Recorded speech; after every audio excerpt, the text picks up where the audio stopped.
রাসূল হাদিসে পাকের মধ্যে বলেন ইয়াশফাউ ইয়াউমাল কিয়ামাতি সালাসা, কিয়ামতের ময়দানে তিন প্রকার মানুষ সুপারিশ করবে। এক নাম্বার দেশের প্রধানমন্ত্রী আছে, অর্থমন্ত্রী, চুপ্পু, রাষ্ট্রপতি করবে? এটা রাসূল বলে গেছেন। আল্লাহর পরে যার মর্যাদা, আল্লাহর পরে যার মর্যাদা, যে নবীকে আল্লাহ তাআলা আরশ মহল্লায় নিয়ে কি করছেন? আল্লাহর সাথে সাক্ষাৎ করেছেন। হাবিবে খুদা আশরাফে আম্বিয়া কে আরশে মাজিদ আশবুয়াদ মুত্তাকা সওয়ারে জাহাঙ্গীর একিরা বুরা কে বগুজাস্ত আজ কাসর নীলি রওয়া हम नारे तकबीर से दुनिया को हिला दे। আমরা নারায়ে তাকবীর দিব তো গোটা জমিন কাঁপতে থাকবে। শাহজালাল মুজাররদি আমানির সাথে যে লোক আসছিল, বলছিল আজান দাও। আজান দেওয়ার পরে গড় গোবিন্দের সমস্ত প্রাসাদ ব্যঙ্গে চূর্ণা হয়ে গেছিল না গেছিল না বলেন? গেছিল। চুটিয়ায় শাহজালালের নির্ভীক সৈনিকেরা খতম করো গোবিন্দের চেলাসা মুন্ডা গুলা। চেলাসা মুন্ডা দুনিয়াতে আছে নাই? আছে। ভারত থেকে উস্কানি দিচ্ছে বাংলাদেশকে গৃহযুদ্ধ বাঁধানোর জন্য ইসলাম। আমরা কি তাদেরকে সহজে ছেড়ে দিব? আমরা তাদের ফাঁদে কোন সময় পা দিব না। আমরা বাংলাদেশের সমস্ত জনগণ, মুসলিম, হিন্দু, খ্রিস্টান, বৌদ্ধ, আমরা সবাই ভাই ভাই মিলে থাকি। আমাদের মাঝখানে যুদ্ধ বাঁধাতে চাইলে আমরা বাঁধাবো না। আমরা এত হালকা জ্ঞান আর বিদ্যা নিয়ে আমরা চলাফেরা করি না, ঠিক না? বলে এজন্য নারায়ে তাকবীর ইমানের বলে বলে আমরা দিতে হবে। বলেন নারায়ে তাকবীর। হাত দুটো উঁচু করে দেখেন, নারায়ে তাকবীর।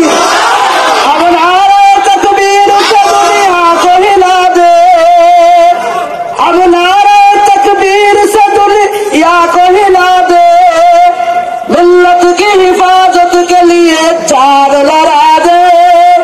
আমরা শুধু ইসলামের জন্য জান দিতে জানি তা না, শাপলা চত্বরে ইসলামের জন্য, নবীর ইজ্জতের জন্য আমরা রক্ত দিয়েছিল বাংলাদেশের উলামায়ে কেরাম। আপনার ইমানি মুসলমানগণ হুবহু এরকম ভাবে 2024-এর 4 আগস্ট পর্যন্ত স্বৈরাচারকে এই দেশ থেকে জারুপিটা করার জন্য বাংলাদেশের ইমানি যুবকরা, তাগড়া যুবকরা তাদের জানমাল নিয়ে মাঠে নেমে ফ্যাসিস্টকে দেশ থেকে তারা বাহির করছে কিনা বলেন? করছে। যখন দেশের হেফাজত লাগবে, দেশের অতন্ত্র প্রহরী হিসাবে উম্মতে ওলামায়ে কেরাম আপনাদের দাঁড়ে দাঁড়ে বারে বারে সবসময় দ্বীনের জান্নাকে হেফাজত করার জন্য, দ্বীনের পর হাউস মাদ্রাসাগুলোকে হেফাজত করার জন্য আপনাদের দাঁড়ে দাঁড়িয়ে বারে বারে যখন যে তাকালা নিয়ে আসবে, কেউ বিন্দু পরিমাণ ফিরা দিবেন না। সাথে থাকবেন, হরকত করবেন, বরকত হয়ে যাবে। এই বরকতে ইনশাআল্লাহ জান্নাতে চলে যাবেন, ঠিক না বেঠি? রাসূল হাদিসে পাকের মধ্যে বলেন ইয়াশফাউ ইয়াউমাল কিয়ামাতি সালাসা, কিয়ামতের ময়দানে তিন প্রকার মানুষ সুপারিশ করবে। এক নাম্বার দেশের প্রধানমন্ত্রী আছে, অর্থমন্ত্রী, চুপ্পু, রাষ্ট্রপতি করবে? এটা রাসূল বলে গেছেন। আল্লাহর পরে যার মর্যাদা, আল্লাহর পরে যার মর্যাদা, যে নবীকে আল্লাহ তাআলা আরশ মহল্লায় নিয়ে কি করছেন? আল্লাহর সাথে সাক্ষাৎ করেছেন। হাবিবে খুদা আশরাফে আম্বিয়া কে আরশে মাজিদ আশবুয়াদ মুত্তাকা সওয়ারে জাহাঙ্গীর একিরা বুরা কে বগুজাস্ত আজ কাসর নীলি রওয়া। আমার আপনার হাবিবকে আল্লাহ তাআলা আরশ মহল্লা পর্যন্ত নেওয়াইছেন এবং কিতাবের মধ্যে লেখে আমার আপনার হাবিব যে মাটির সাথে শুয়ে আছেন, এই মাটিটা আরশ মহল্লার থেকেও দামি। বলেন সুবহানাল্লাহ। এত দামি নবীর উম্মত আমরা হয়েছি না? এই নবী ঘোষণা দিচ্ছেন নবীর জবানে মুবারাকা দ্বারা, আল্লাহ তাআলা ওমা ইয়ানতিকু আনিল হাওয়া ইন হুয়া ইল্লা ওয়াহয়ু ইউহা। আল্লাহ রাসূল আল্লাহর পক্ষ থেকে কোনো কথা আদিষ্ট না হওয়ার আগ পর্যন্ত তিনি বলতেন না। मोहम्मद हरगिज़ न गुफ्ता, मोहम्मद हरगिज़ न गुफ्ता, ता न गुफ्ता जिब्राइल, जिब्राइल हरगिज़ न गुफ्ता, ता न गुफ्ता रब्बे जलील। मोहम्मद रसूलुल्लाहर मुख দিয়ে আসছে মানে আল্লাহ তাআলারই কথা, কিন্তু রসুল শুধু বলে দিয়েছেন আল্লাহর কথাটাকে রসুলের ভাষায়। রসুল বলছেন ইয়াশফাউ ইয়াউমাল কিয়ামাতি সালাসাতুন, কিয়ামতের ময়দানে 3 ধরনের মানুষ সুপারিশ করবে। আল্লাহ যখন অনুমতি দিবেন তখন সুপারিশ করবে, অনুমতির আগে কেউ সুপারিশ করতে পারবে না। আহাদুল লাইসা কামিসলিকা সামাদুল লাইসা কাফাদুলিকা লিমানিল মুলকু তুগুই তুসাজা ওয়ার খুদাই। আল্লাহ বলবেন লিমানিল মুলকু লিয়াও, আজকের দিনে রাজত্ব কার? দুনিয়াতে Donald Trump, Joe Biden, George W Bush, Barack Obama, আবার হয়েছে ডোনাল্ড ট্রাম্পও, হ্যাঁ ভারতের হলো নরেন্দ্র মোদী, বাংলাদেশের সিরো পালায়া চলে গেছে। এই সমস্ত নেতাদেরকে, এই সমস্ত বাচ্চাদেরকে আল্লাহ তাআলা জিজ্ঞাসা করবেন কিয়ামতের ময়দানে লিমানিল মুলকু লিয়াও, আজকের দিনের রাজত্ব কার? গোটা হাসরবাসী একসাথে পেন পতন নীরবতা অবলম্বন করবে। তো শব্দ করার পৃথিবীর কোন বাপের বেটার শক্তি থাকবে না, একমাত্র আল্লাহ রাব্বুল জব্বেদুল জালাল তিনি আবার উত্তর দিবেন লিল্লাহিল ওয়াহিদিল কাহ্হার।